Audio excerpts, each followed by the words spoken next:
Corinthians e Palmeiras sempre foi o clássico mais imprevisível do país, onde nem sempre o que está em melhor fase vai vencer. É claro que o óbvio às vezes acontece, até mesmo quando há uma diferença muito grande na parte técnica.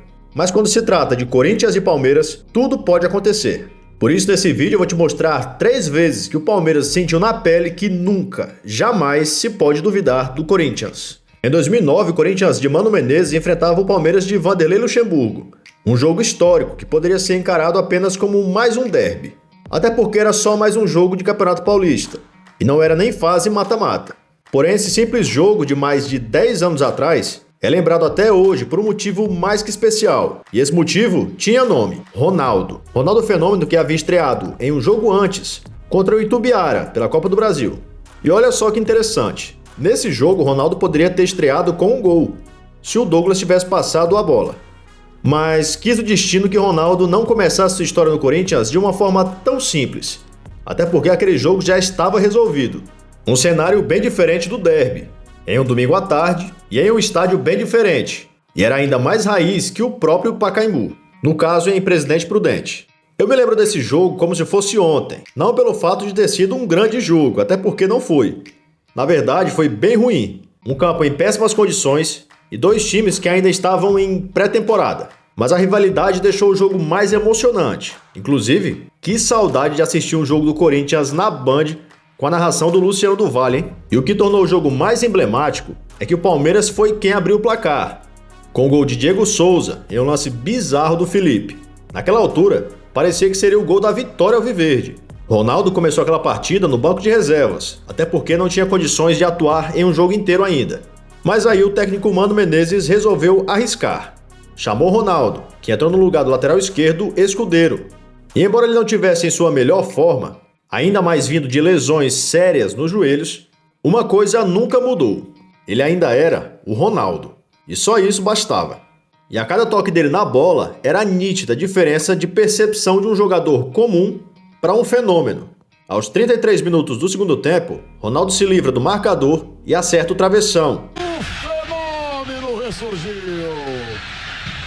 Só nesse lance. Só um lance. Não precisa mais. O jogo já chegava perto do fim, mas o camisa 9 estava querendo fazer a diferença. Invadiu, ganhou na linha de fundo, que cruzamento, toque de cabeça, espalma, Bruno na cabeçada do André Santos. Outra vez, Ronaldo. Será que ele é titular do Luciano? Já nos acréscimos, o Corinthians ganha o escanteio. E lembra que ele teve tudo para marcar na estreia em um jogo tranquilo do Corinthians contra o Itumbiara? Mas fala sério, né? Seria simples demais para um cara chamado Ronaldo, o fenômeno, e ainda mais vestindo a camisa do Corinthians. Um clube que foi moldado no improvável e que naquele momento viu um jogador desacreditado renascer da maneira mais emblemática possível. E olha lá.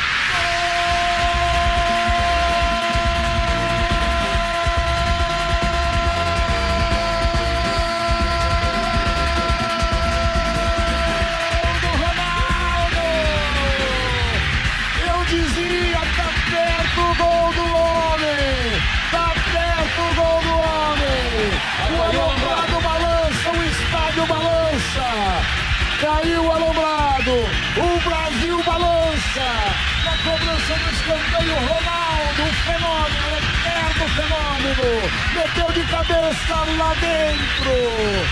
Deus existe, quem acredita nele sabe disso. Olha a colocação dele, de tudo que ele passou na vida. Golaço do Ronaldo, cruzamento do Douglas, pode acabar o jogo, chega, acabou, 1-1, tá lá dentro, Ronaldo Godoy. Carimba, Luciano, carimba que o gol foi legal. O Corinthians poucas vezes chegou a um derby tão desacreditado como em 2017, por ter feito um ano de 2016 muito ruim, principalmente após a saída do Tite para a seleção. Por outro lado, o Palmeiras era o atual campeão brasileiro e estava contratando todo mundo, até mesmo quem eles nem queriam, só para não deixar os outros times contratar. O primeiro encontro entre as equipes não podia ser em outro lugar. O Corinthians, que havia contratado o centroavante Jô, que ainda não tinha empolgado, tanto que começou no banco de reservas. De titular, Fábio Carille apostou em Casim, o gringo da favela, que havia marcado no jogo anterior e merecia uma oportunidade. Eu posso até dizer que ele nem foi bem e nem foi mal, mas só pelo chapéu no Felipe Melo, eu posso garantir que ele fez o suficiente naquele jogo. O Corinthians era pura raça e jogava tudo o que podia naquele momento. O Palmeiras visivelmente tinha mais qualidade e ameaçava mais o gol do Cássio. Ainda no primeiro tempo, o Maicon derruba o Keno em contra-ataque do Palmeiras, mas o árbitro se confundiu e deu amarelo para o volante Gabriel, que já tinha cartão amarelo, e foi expulso. Um erro grave que poderia ter custado caro para o Corinthians, mas ainda era o Corinthians. O jogo do segundo tempo virou ataque contra defesa, mas o Corinthians tinha uma carta na manga, mesmo que não soubesse, pois o Jô estava no banco de reservas e por mais que fosse um ótimo centroavante, ele não tinha nenhuma chance de fazer diferença naquela partida, certo?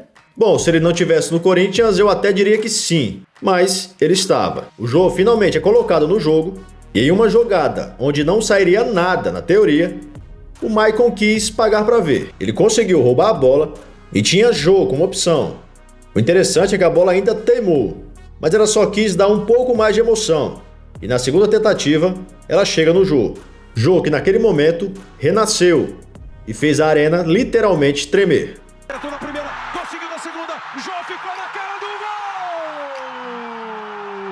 Gol!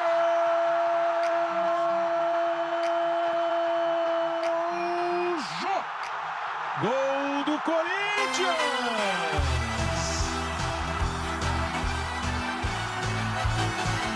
Futebol.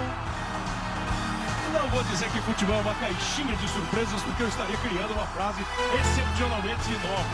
Mas presta atenção, falta para o time do Palmeiras. O cruzamento rebate na zaga. Guerra foi proteger e perdeu a bola. O Maicon saiu disparada e errou o primeiro lance. Mas deu certo porque a bola voltou no pé esquerdo dele e ele teve uma segunda oportunidade de rolar para o Jô, que estava no banco. Estava na reserva do Casim, que saiu aplaudido, e na primeira que cai no pé do Jô, ele domina e bate para o fundo do gol, levantando a galera corintiana, desabando o torcedor palmeirense. Jô, camisa 7, faz 1-0 aos 43 minutos. Em 2018, as coisas estavam um pouco mais difíceis para o Corinthians, até porque não tinha mais o Jô. Carille, inclusive, sofreu muito para achar a melhor formação sem um centroavante. Mas apesar das dificuldades, o Corinthians conseguiu chegar à final do Paulista, contra o Palmeiras, que estava em alta, com um grande elenco e extremamente confiante. O Corinthians se apegava ao fato de poder fazer o primeiro jogo em casa e, quem sabe, ir para a segunda partida em vantagem. Mas no futebol não existe lógica, muito menos se tratando de Corinthians, que inclusive não fez um bom jogo e acabou perdendo por 1-0. Depois da partida, as opiniões eram quase unânimes. O Palmeiras vai ser o campeão. Não tem a mínima possibilidade do Corinthians, que nem força ofensiva tinha, vencer o Palmeiras em pleno Allianz Parque. Ainda mais sem a sua torcida para apoiar o time. Mas a Fiel surpreendeu e lotou a arena para apoiar o time em um treino aberto. Um show de uma torcida que carrega muitas vezes o clube nas costas. A bola rolou e o Corinthians não demorou muito para mostrar que queria honrar a sua torcida. Em uma jogadaça de Matheus Vital e chute de Rodriguinho, o Corinthians abriu o placar. E para resumir o que foi o resto do jogo, o Palmeiras tentava fazer uma pressão, mas o Corinthians era um time que se defendia como poucos. Essa era a marca da equipe de Fábio Carille. No segundo tempo, um lance polêmico. Dudu tentou driblar o Ralf e caiu dentro da área. Imediatamente o árbitro marca pênalti. E assim, você pode falar que eu sou clubista. Tudo bem, eu não ligo. Mas isso aí não foi pênalti. O problema todo foi a demora do árbitro para anular o pênalti, o que deu a impressão de que teve uma interferência externa. Mas uma câmera da Globo mostrou o quarto árbitro avisando ao árbitro principal que não foi pênalti. Mas enfim, o fato é que o pênalti foi bem anulado. Mas já que o Palmeiras queria tanto um pênalti, então com o final da partida o Alviverde teve 5 pênaltis. Olha que beleza. O mais interessante é que o próprio Dudu, que iria bater o pênalti que foi anulado, não conseguiu passar pelo Cássio, que defendeu não só esse, mas também o do Lucas Lima, que foi a grande contratação do Palmeiras naquele ano. O Corinthians, ao longo da sua história, nunca se cansou de surpreender.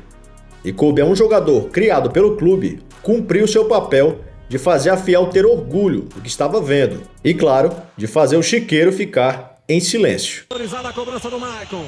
Ele é canhoto. Partiu pra bola. A batida. Gol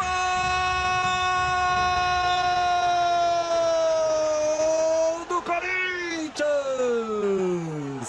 Salve o Corinthians, o campeão dos campeões! 35 anos depois, bicampeão paulista em 2018. Pode a foda, né?